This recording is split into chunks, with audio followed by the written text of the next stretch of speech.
பிரியமானவர்களே, ஆண்டவரும் அருமை இரட்சகருமா இருக்கிற இயேசு கிறிஸ்துவின் இனிய நாமத்தினாலே மற்றும் நல்ல காலை பொழுதிலே உங்களை சந்திப்பதிலே நான் அதிகமாய் மகிழ்ச்சி அடைகிறேன். இந்த நாள் முழுவதுமாக நீங்கள் செய்கிற எல்லா காரியத்திலையும் கர்த்தருடைய கரம் உங்களோடு கூட இருந்து உங்களை நடத்துவதாக. நம்முடைய வழிகளை கர்த்தருக்கு முன்பதாக நேராக்குவோமாக. நம்முடைய வழிகளை கர்த்தருக்கு முன்பதாக நேராக்குவோமாக என்ற தலைப்பிலே இன்றைக்கு நாம் கர்த்தருடைய வார்த்தையை தியானிக்கப் போகிறோம். 2 நாளாகமத்தின் புஸ்தகம் 27ஆம் அதிகாரம் 6ஆம் வசனம் இப்படியாக சொல்லுகிறது. யோதாம் என்கிறதான ஒரு ராஜாவை குறித்து அந்த வசனம் சொல்லுகிறது. அது என்ன சொல்லுகிறது? யோதாம் தன் வழிகளை தன் தேவனாகிய கர்த்தருக்கு முன்பதாக நேராக்கினதினால் பலப்பட்டான் என்று சொல்லி நாம் வாசிக்கிறோம். அன்பான தேவனுடைய பிள்ளைகளே, இவருடைய தகப்பனார் மரித்து போகிறார். இவர் ராஜாவாய் அவர் அரியணை ஏறுகிறார். ஒரு புது ராஜா வரும்பொழுது, ஒரு ராஜாங்கம் வரும்பொழுது அவர்களுக்கு முன்பதாக பலவிதமான சவால்கள் இருக்கும். நமக்கு தெரியும், நம்முடைய தேசத்திலும் கூட தேர்தல் வந்து பழைய கட்சி தோற்று போய் புதிய கட்சி ஆட்சிக்கு வரும்பொழுது அந்த பழைய கட்சி செய்யாமல் விட்டதான பலவிதமான காரியங்கள், பலவிதமான குறைவுகள் அப்படியே இருக்கும். இப்போ ஜனங்கள் என்ன செய்வார்கள் சொன்னால், இந்த குறைவுகளை இந்த அரசாங்கம் நிறைவாக்குமா என்று சொல்லி பார்ப்பார்கள். அதே நேரத்தில் எதிர்கட்சிகள் என்ன செய்வார்கள் சொன்னால், இந்த மனுஷன் எப்படியெல்லாம் என்ன செய்ய போகிறான்னு சொல்லி ஆரம்பத்தில் அவர்கள் செய்கிற எல்லாவற்றையுமே குறை சொல்லுவார்கள். குறை சொல்ல ஒரு கூட்டம் ஆயத்தமாக இருக்கிறது.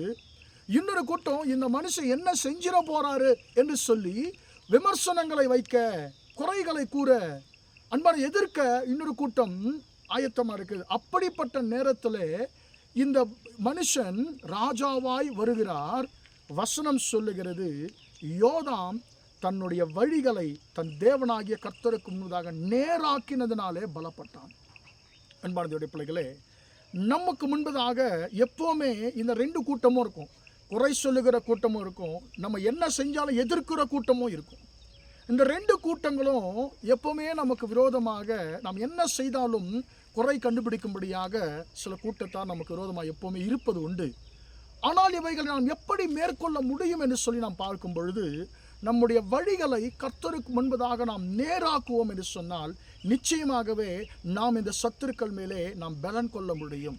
இந்த சத்துருக்களை நாம் ஜெயிக்க முடியும். இந்த சத்துருக்களுக்கு விரோதமாக நாம் பலப்பட முடியும் என்று சொல்லி பரிசுத்த வேதாகமம் சொல்லுகிறது.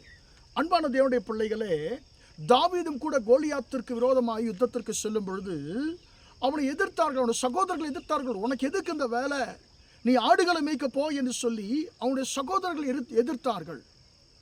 இன்னொரு பக்கம் சவுல் ராஜா, யுத்தம் பண்ண போன சவுல் ராஜா அவரை குறை கூறி, உன்னால் என்னப்பா முடிய போகுது, உன்னால் முடியாது, நீ பேசாம போ என்று சொல்லி சொல்லுகிறார். ஆனால் அன்பான பிள்ளைகள், தாவீதுடைய வழிகள் கர்த்தருக்கு முன்னதாக நேராக இருந்தபடினாலே அவர் கோலியாத்தை காட்டிலும் பலமுள்ளவனாகி அந்த கோலியாத்தை மேற்கொண்டார். அன்பான தேவனுடைய பிள்ளைகளே, நம்முடைய வழிகள் கர்த்தருக்கு முன்பதாக எப்படியா இருக்கிறது? குறை கூறுகிற கூட்டத்தையோ நம்ம எதிர்க்கிற கூட்டத்தையோ நாம் ஒரு பொருட்டாகவே எண்ணாமல் நம்முடைய வழிகளை, நம்முடைய இருதயத்தை மட்டும் கர்த்தருக்கு முன்பதாக நாம் நேராக்குவோம் என்று சொன்னால் நிச்சயமாக நம்முடைய சத்துருக்கள் மேலே கர்த்தர் நம்மை பலன் கொள்ள பண்ணுவார். அன்பான தேவனுடைய பிள்ளைகளே, உங்களுடைய வேலை ஸ்தலத்திலே அல்லது நீங்கள் இருக்கிற இடத்திலே, உங்கள் தொழிலிலே உனக்கு என்ன தெரியும், நீ என்ன செஞ்சிட போற, எங்களை மீறி உன்னால் மேலே சென்று விட முடியுமா என்று சொல்லி உங்களை எதிர்க்கிற, குறை கூறுகிறதான கூட்டம் இருந்தாலும் நீங்கள் அதை குறித்து கவலை கொள்ள தேவையில்லை. இந்த காலை வரையில் கர்த்தர் சொல்லுகிறார், நான் உன்னோடு கூட இருக்கிறேன்.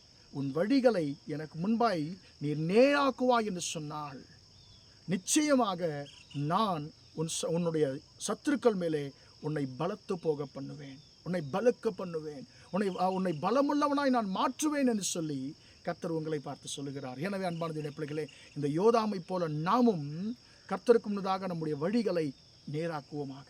ஜெபிப்போமா? பிதாவே, நம்மை நன்றியோடு துதிக்கிறோம், ஸ்தோத்திரிக்கிறோம் ஐயா. இம்மட்டுமாக இந்த வார்த்தைகளை கேட்ட நம்முடைய பிள்ளைகளை கர்த்தர் ஆசீர்வதிக்கும்படியாக ஜெபிக்கிறேன். யோதாம் தன் வழிகளை தன் தேவனாகிய கர்த்தருக்கு முன்பாக நேராக்கினதினாலே பலப்பட்டான் என்று சொல்லி நாங்கள் வாசிக்கிறோம். குறை கூறுகிற கூட்டத்திற்கு ஆண்டவரே மேலாக, தகப்பன் ஆண்டவரே எதிர்க்கிற கூட்டத்திற்கு மேலாக, ஆண்டவர் கண்களுக்கு முன்பதாக ஆண்டவரே யோதாமை எப்படியாக பலுக்க பண்ணினீரோ ஆண்டவரே, அப்பா ஸ்தோத்திரம். அதே போல தகப்பனே ஆண்டவரே, உம்முடைய பிள்ளைகளை சுற்றிலும் இருக்கிற குறை கூறுகிற எதிர்க்கிற கூட்டத்திற்கும் உம்முடைய பிள்ளைகளை ஆண்டவரே பலுத்து போக பண்ணும்படியா நான் ஜெபிக்கிறேன் தகப்பனே. ஆண்டவரே உம்முடைய பிள்ளைகள் ஆண்டவரே இருக்கிறதான அவள் வாழ்க்கையில் இருக்கிற சவால்களை ஆண்டவரை சந்திக்கக்கூடிய பலனை அந்த பிள்ளைகளுக்கு கொடுப்பீராக. தகப்பனே, உம்முடைய பிள்ளைகளுடைய தொழிலிலே, ஆண்டவரே உம்முடைய பிள்ளைகளுடைய வேலையிலே, வேலை ஸ்தலத்தில், ஊழியத்தில் காணப்படுகிற ஆண்டவரை எல்லா விதமான குறை கூறுகிற எதிர்க்கிற கூட்டத்திற்கு ஆண்டவரே கண்களுக்கு முன்பதாக உம்முடைய பிள்ளைகள் ஆண்டவரே பலவான்களாய் ஆண்டவரே மாற கர்த்தாவே எல்லாவற்றையும் மேற்கொள்ளக்கூடிய அந்த கிருபை தருவீராக. இந்த நாள் முழுவதுமாய் உம்முடைய பிள்ளைகள் செய்கிற எல்லா காரியத்திலையும் உம்முடைய கரம் கூட இருந்து நடத்தட்டும் என்று சொல்லி இயேசுவின் நாமத்தில் ஒப்பு கொடுத்து ஜெபிக்கிறேன் ஜீவனுள்ள நல்ல பிதாவே. ஆமேன், ஆமேன். பிரியமானவர்களே, கர்த்தர் உங்களை ஆசீர்வதிப்பாராக. Praise the Lord, praise the Lord.